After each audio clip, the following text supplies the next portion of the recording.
Que Dios les bendiga, mis hermanos, mis hermanas. Quiero invitarle a abrir sus Biblias en Efesios capítulo 5, versículo 21.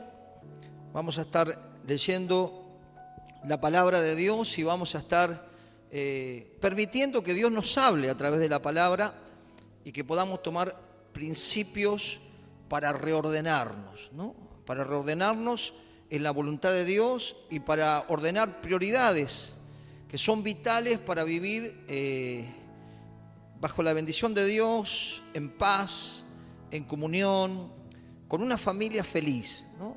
El Señor quiere que nosotros vivamos en un gozo permanente y es importante entender que tener al Señor Jesús en nuestro corazón es tener el gozo, pero a medida que vamos obedeciendo y aplicando los principios, vamos permaneciendo en ese gozo. Entonces vamos a hablar un poco de la familia, vamos a hablar un poco del orden en el hogar, tal cual Dios lo diseñó para que la familia sea un lugar de contención para los hijos, un oasis en lugar de un campo de batalla. Y es importante tomar los principios bíblicos y aplicarlo porque eso es lo que Dios estableció y lo que funciona y lo que hace que podamos perdurar como una familia unida, como un matrimonio saludable, con hijos que sean educados en un ambiente de amor, de respeto, de cariño, de principios, de valores. Por eso prestemos atención a esta palabra que vamos a estar compartiendo. Y una de las cosas que yo estaba mirando es que debemos saber que primero tenemos que darle la prioridad a Dios en nuestro corazón, número uno. Cuando Dios está en nuestro corazón, todo es diferente. Número dos, nuestro matrimonio, aquellos que tienen su esposa, su esposo, vendría a ser la segunda prioridad, el orden, porque eso es lo que Dios estableció en el matrimonio, ser una sola carne y estar sujeto a Dios, los hijos sujetos a sus padres. Y cuando vamos viendo cómo Dios ordena la familia, podemos ver que podemos reajustar cosas que quizás no están andando como quisiéramos. Pero bueno, en esta noche Dios nos va a hablar para que nosotros reajustemos algunas cosas que quizás no nos están funcionando bien. Y vamos a ver la palabra aquí en Efesios capítulo 5, versículo 21, dice: someteos unos a otros en el temor de Dios. Las casadas estén sujetos a sus propios maridos como al Señor, porque el marido es la cabeza de la mujer, así como Cristo es la cabeza de la iglesia, la cual es su cuerpo y Él es su Salvador. Así que como la iglesia está sujeta a Cristo, así también las casadas lo estén a sus maridos en todos.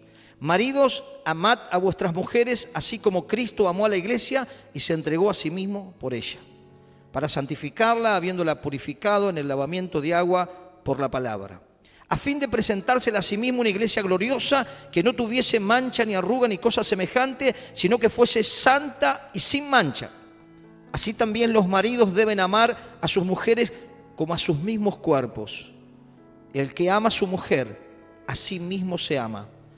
Porque nadie aborreció jamás a su propia carne, sino que la sustenta, la cuida, como también Cristo a la iglesia.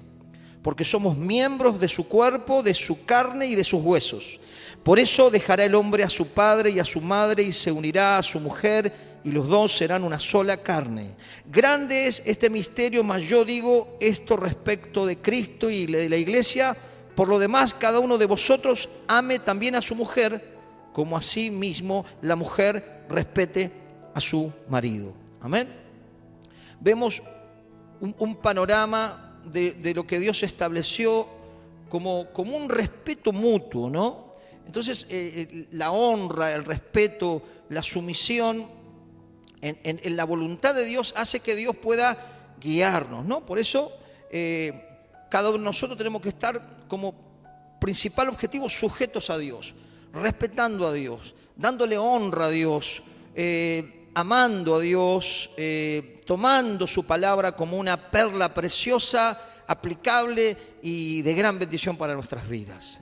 Tenemos que entender también que los esposos deben estar sujetos a Dios. Dice que el marido, estábamos leyendo, es la cabeza, ¿no? Veíamos que el marido es la cabeza, ¿no? Dice el versículo 23, el marido es la cabeza de la mujer, así como Cristo es la cabeza de la iglesia, la cual es su cuerpo y Él es su Salvador. Quiere decir que el marido debe estar sujeto a Dios como punto principal. La mujer, como lo enseña la palabra, sujeta a su marido, en amor, en respeto, en sumisión, no para que el marido tome una postura de autoritarismo, de maltrato y de un gobierno autoritario, sino el marido hace un papel el que guía, el que sustenta, el que orienta, el que provee, el que es el sacerdote del hogar. El marido es el pastor del hogar. El marido tiene la función de sacerdote del hombre como cabeza para pastorear su propio rebaño, para ministrar a su mujer, para ministrar a sus hijos, para conducirlos en oración, para enseñarles la palabra y para respetarlos como él también merece respeto por la autoridad que Dios le ha delegado como cabeza. También él debe respetar a su esposa, debe, más allá de que a sus hijos debe educarlo, disciplinarlo, corregirlo y enseñarle, también respetarlo. Entonces, cuando en el hogar está el respeto mutuo, eso funciona. ¿Por qué? Porque en el amor está Dios, ¿no? Porque Dios es amor. Y en el respeto unos con otros, las cosas son solucionables. Todo problema de la familia cristiana es solucionable cuando hay un respeto mutuo unos con otros y cuando toda la familia está sujeta a la voluntad de Dios o a lo que Dios enseña en su palabra. Por eso tenemos que entender que tenemos que estar sujetos a Dios, como le decía, los esposos sujetos a Dios, los hijos sujetos a los padres, y cuando nosotros nos movemos en el ámbito de trabajo, sujetos a las autoridades de trabajo, como las autoridades gubernamentales, también a las autoridades del trabajo, los jefes, los supervisores.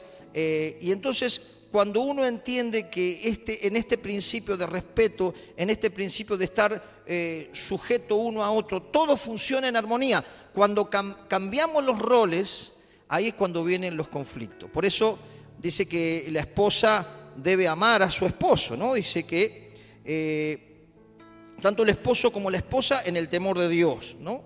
En el respeto, como decíamos. Las casadas respetando a sus esposos, ¿no? Si la mujer respeta a Dios, también lo hará con su marido. Si su marido respeta a Dios, también lo hará con su mujer, ¿no? Es un principio, el respeto, la honra, el estar sumiso unos a otros y el saber que es un orden que Dios estableció para que la familia funcione bajo su bendición y bajo la armonía que viene de Dios. Las casadas respetando a sus esposos. El marido es la cabeza de la mujer y es el sacerdote y el guía, como les decía, responsable, autoridad, consejero, pero es el que cuida con amor, no por la autoridad o esa responsabilidad que Dios le delegó como cabeza, hace un abuso de autoridad o toma un señorío, sino que es una persona que al estar sujeta a Dios, está en comunión con Dios y ese amor lo brinda a su propia familia, donde realmente el hogar cambia cuando el hombre de Dios, el hombre, el sacerdote, cuida a la mujer, la valora, la respeta y realmente la toma como un vaso más frágil, dice la palabra, ¿no? El hombre también es frágil, pero la mujer dice que es un vaso más frágil y necesita ser escuchada, necesita ser animada, necesita el compañerismo, ¿no? Y entonces cuando hay esa sujeción en amor uno con el otro, eso funciona porque Dios está. Cuando Dios está, todo funciona.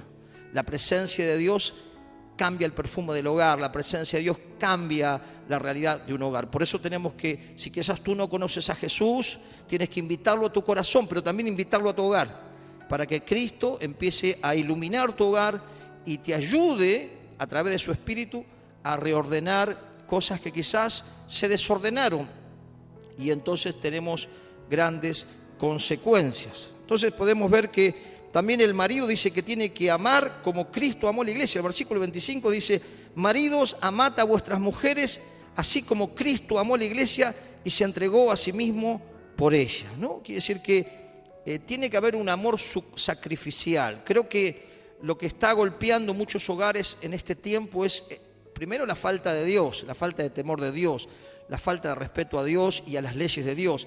Y después, el egoísmo personal hace que una familia se comience a deteriorar, ¿no? Entonces, el amor da. El amor entrega, el amor cobija, el amor no daña. Dice que la palabra en 1 Corintios capítulo 13 dice que el amor es sufrido, es benigno, que no es jactancioso, que no tiene envidia, no se irrita, no guarda rencor, no hace nada que pueda lastimar. Por eso cuando nosotros estamos llenos del amor de Cristo, eso es notable en el hogar. Por eso necesitamos la comunión con Dios, necesitamos la comunión, el esposo con la esposa, necesita un acuerdo, necesita una unidad, porque donde hay ese acuerdo y esa unidad, ahí está Dios. Entonces tenemos que priorizar la unidad y el acuerdo antes que mi propia razón.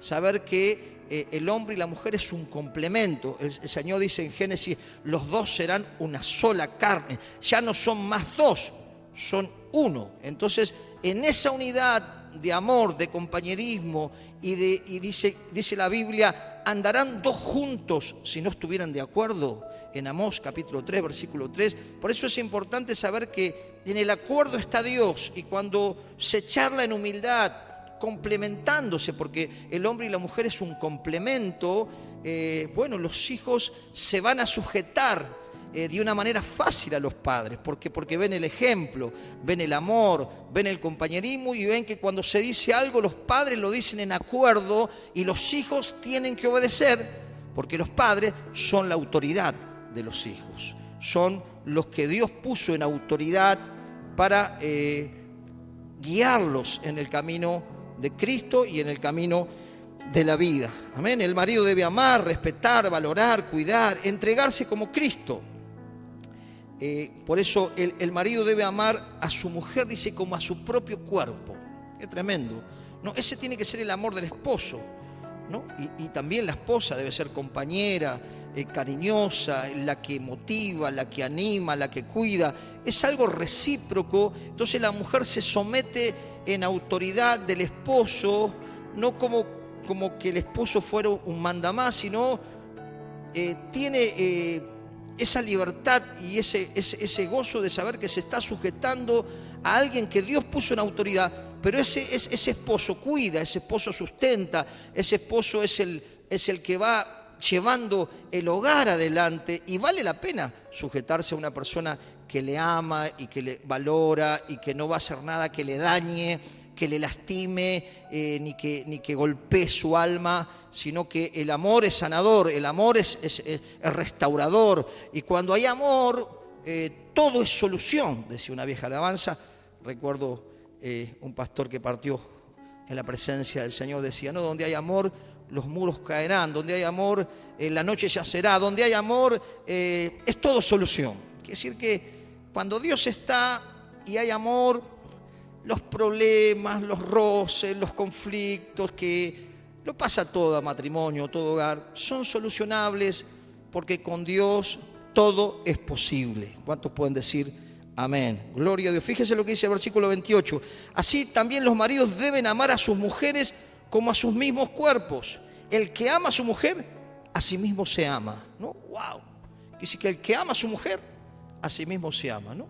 Y yo cuando leí este versículo que sigue, realmente me reveló algo, ¿no? Habla del cuidado mutuo de los esposos, ¿no? Porque el egoísmo, cuando está en la familia o en el matrimonio, que es, bueno, mientras que yo esté bien, vos aguantátela. Aunque no coma, okay, pero cuando hay ese amor y ese cuidado mutuo, se cuida uno al otro, ¿no? Nosotros con mi esposa tenemos unos años y bueno, nos cuidamos en todo sentido, ¿no? Porque el amor es eso, es algo que va uniendo y que va fortaleciendo el vínculo que unió Dios. Cuando nosotros nos unimos en un pacto con Dios, hacemos una promesa delante de Dios y delante de testigos de honrar, de respetar, de estar en la prosperidad, en la miseria, entonces en todo tipo de circunstancias, hacemos una promesa de Dios hasta que la muerte nos separe. Eso es lo que Dios programó como algo que es el deseo de Dios. Dios no quiere que se destruya la familia, más allá que hay situaciones y situaciones que esa sería otra predicación, ¿no? Situaciones de familias diferentes, conflictos, pero ese no es el punto que vamos a tocar. Así que dice el versículo 29, escuche, esto a mí me impactó. Pero nadie aborreció jamás a su propia carne, dice. Este tiene que ser la actitud tanto del esposo como también de la mujer, sino que la sustenta y la cuida, como también Cristo a la iglesia. Esa sería la actitud del esposo con la esposa, sustentarse unos a otros y cuidarse. Y en ese vínculo se fortalece la unidad, se fortalece el amor, porque las buenas acciones van alimentando el amor, van avivando el amor. Ahora, las malas acciones lo van enfriando, van endureciendo la relación, comienza ya la falta de diálogo, comienza ya las palabras ásperas, las actitudes malas enfrían el amor que un día se prometieron ante Dios y ante los testigos. ¿Por qué? Porque fueron las malas acciones que no vienen del amor. Porque más allá de que no somos perfectos, cuando tenemos el amor de Cristo, si cometemos un error, pedimos perdón, pedimos disculpa y tratamos de enmendar el daño que hemos hecho.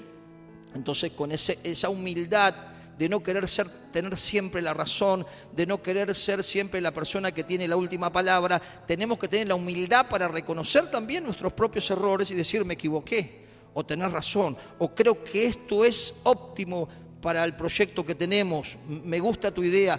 Ese cuidado, esa unidad hace que la familia se fortalezca. Y los hijos observan cómo el esposo trata a la madre, cómo la madre trata al padre, cómo si ellos oran, los hijos van a orar, si ellos son generosos, si ellos son personas, buenas personas, ellos están absorbiendo más lo que ven que lo que escuchan.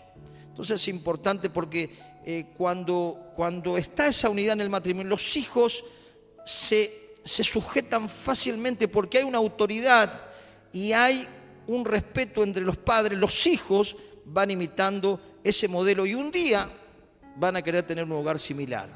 Van a decir, siempre vi como mi madre y mi padre fueron compañeros, fueron unidos, fueron cariñosos, se cuidaban uno al otro. Me gustaría tener un matrimonio como él, una familia como él. Pero quizás si quizás tú no lo has tenido, dice, pastor, yo no sé, mi padre se separó, el padre de mi esposa se separó. Pero bueno, Cristo nos da a través de la palabra la enseñanza de cómo reordenar. Amén. Entonces podemos ver que funciona con el Señor, ¿no? La unidad ya no son uno, sino lo que Dios unió ya es una sola carne, dice la palabra, ¿no? Por eso dejará el hombre a su padre y a su madre, dejar para unirse a su mujer y ahí construir un hogar. Eso es lo que Dios. La familia no es un invento de la sociedad, no es un invento de la cultura. La familia la formó Dios. La formó Dios, por eso es una bendición tener una familia y es un gozo tener realmente esa armonía y ese respeto y ese cuidado uno con otro, porque también los hijos también se sienten contenidos. Aleluya, gloria a Dios. La tercera prioridad son los hijos. Los hijos. Mire que si me acompaña aquí a Efesios, capítulo 6, tiene por ahí, versículo 1, ahí nomás. Dice, hijos, obedeced en el Señor a vuestros padres, porque esto es justo. El versículo 2 dice, honra a tu padre y a tu madre, que es el primer mandamiento con promesa, para que te vaya bien y que seas de larga vida sobre la tierra, ¿no? Vemos que la gran responsabilidad que tenemos como aquellos que son padres es de educar a nuestros hijos, no solo educarlos en el temor del Señor, que ellos puedan también amar al Señor, enseñarles la palabra, orar. También le tenemos que enseñar responsabilidades, le tenemos que enseñar respeto al prójimo, y tenemos una gran tarea como educadores, ¿no?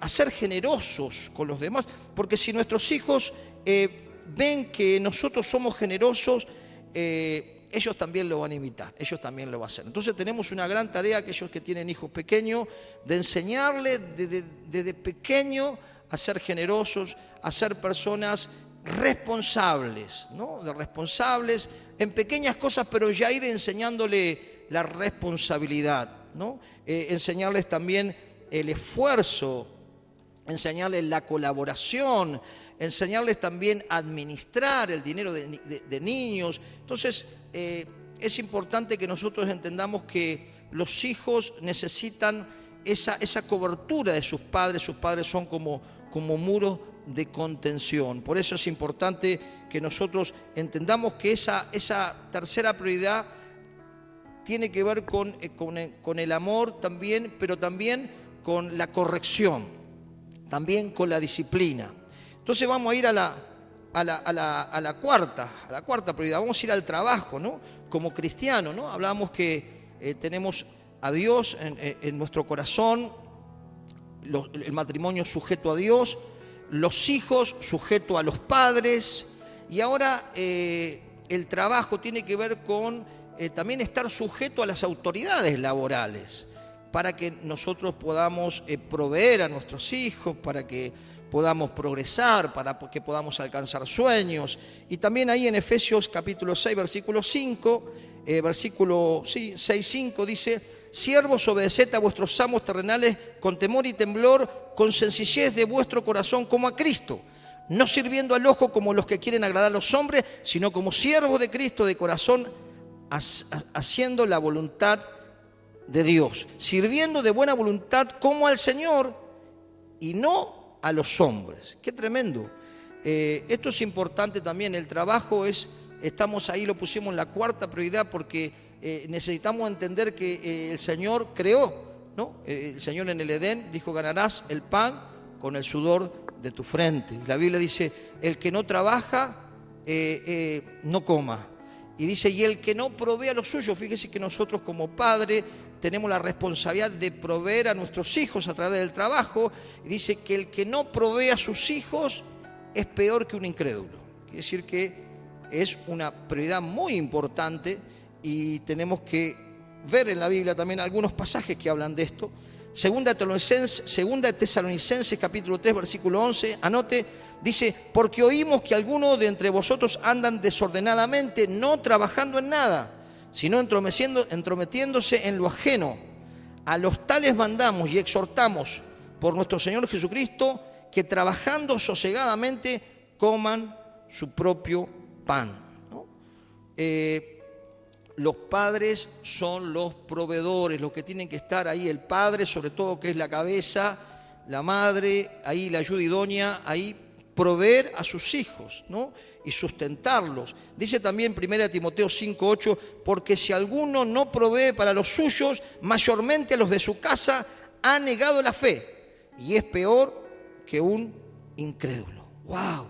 ¡Qué tremendo, qué tremendo! Es importante, porque a veces invertimos los roles y ponemos el peso para algo de esto, y empezamos a desequilibrarnos, ¿no? Entonces tenemos que saber que Dios es un Dios de orden, y que Él nos va ayudando a ordenar las prioridades, ¿no? Por eso cuando uno trabaja debe hacerlo como para el Señor, para Dios, respetar a sus jefes, a sus supervisores, ser testimonio en la conducta, en el compañerismo, en la actitud, en la honestidad, en la puntualidad, marcar la diferencia como un hijo de Dios, y ser una persona que dé gloria a Dios con sus actos en su área laboral. Seguramente que si vos tenés una actitud cristiana te van a promocionar.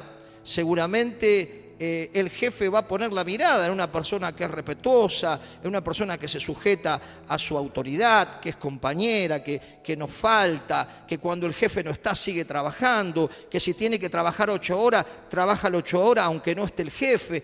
Esa debería ser la actitud de un cristiano, de un hijo de Dios, y darle la importancia de lo que es también el trabajo para proveer a los suyos, ¿no? El empleador también tiene una responsabilidad, saber que porque es jefe y porque tiene economía, eso no quiere decir que maltrate. Estamos hablando de un jefe cristiano, de alguien que tiene una empresa, alguien que tiene un negocio. ¿Cómo debe actuar un jefe cristiano? Tiene que producir seguramente y hacer producir lo que está haciendo, pero también debe tener cuidado cómo actúa con aquello que tiene bajo su autoridad, porque todos estamos bajo la autoridad de Dios y Dios lo ve todo. Fíjese lo que dice el versículo 9, estamos en Efesios 6, 9. Dice, vosotros, amos, haced con ellos lo mismo, dejando las amenazas, sabiendo que el Señor de ellos y vuestro está en los cielos, y que para Él no hay acepción de personas.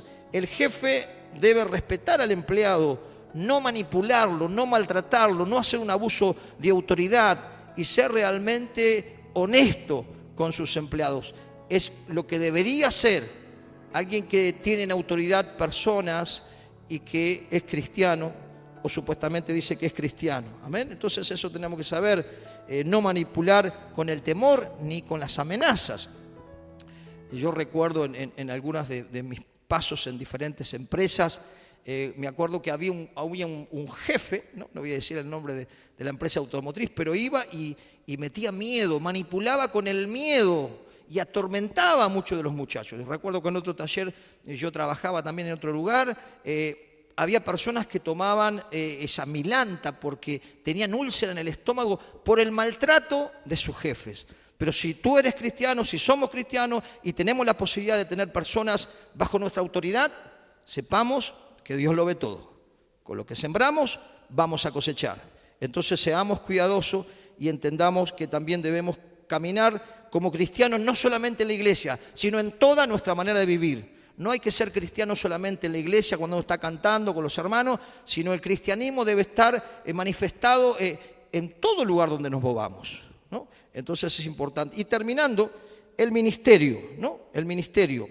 Efesios 6, 10 al 20, habla de la lucha espiritual, habla del servicio a Dios, pero no podemos nosotros priorizar el ministerio si no estamos teniendo en orden las demás cosas. ¿Por qué? Porque no va a funcionar bien. Pero vamos a ver que aquí en esta palabra habla de la armadura del cristiano, ¿no? Habla de que debemos fortalecernos en el Señor, de saber que no tenemos lucha contra personas, contra humanos, sino que es espiritual. Entonces vemos también que debemos ponernos la armadura de Dios para resistir al diablo y ponernos toda la armadura de Dios, ¿no? Para poder estar fortalecidos en la intercesión, en la guerra espiritual, en el servicio y para batallar en el clamor.